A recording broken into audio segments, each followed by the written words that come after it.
कार्तिक मास की शुक्ला देव उठनी एकादशी की कथा।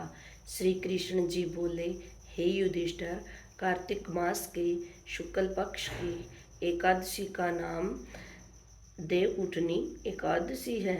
इसमें भगवान विष्णु जागते हैं, इस कारण इसका नाम देवोत्थान भी कहा जाता है।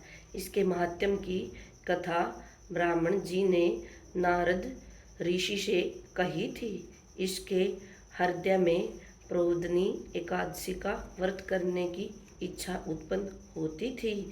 उसके 100 जन्म के पाप भस्म हो जाते थे और जो व्रत को विधि पूर्वक करता है उसके अनंत जन्म के पाप नष्ट हो जाते हैं। भगवान की प्रशंसा का मुख्य साधन है प्रोदनी एकादशी के व्रत से मनुष्य को आत्मा का बोध होता है। जो इस व्रत से विष्णु की कथा सुनते हैं उन्हें 7 दीपों के दान करने का फल मिलता है। जो कथा वाचक की पूजा करते हैं वह उत्तम लोकों को प्राप्त करते हैं।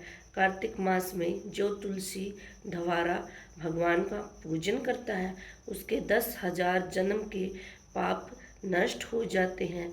जो पुरुष कार्तिक में वृंदा का दर्शन करते हैं वह 1000 युग एक बैकुंठ में निवास करते हैं। जो तुलसी का पेड़ लगाते हैं उनके वंश में निसंतान नहीं होता। जो तुलसी की जड़ में जल सींचते हैं उनकी वंश सदा फली फूली रहती है। जिस घर में तुलसी का पेड़ हो उसमें सर्प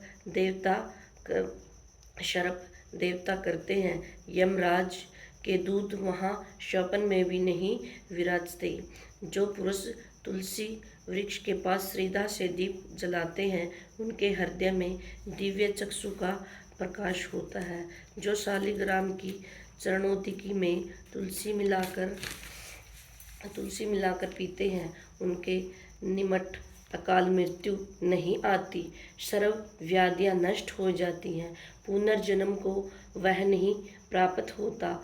ऐसी पतित पावनी तुलसी का पूजन इस मंत्र से करना चाहिए, ओम श्री वृंदाय नमः। जो चतुर्मास या एकादशी में मौन धारण करे उसे श्रवण सहित तिल का दान करना चाहिए।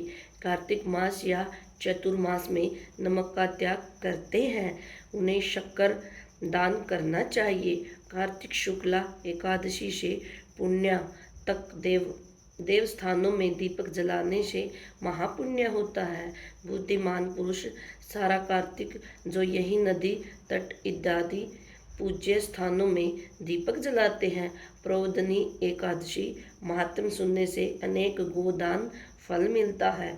फलाहार इस दिन कचरे का श्रृंगार लिया जाता है। जय हो तो विष्णु भगवान, जय हो एकादशी माता की।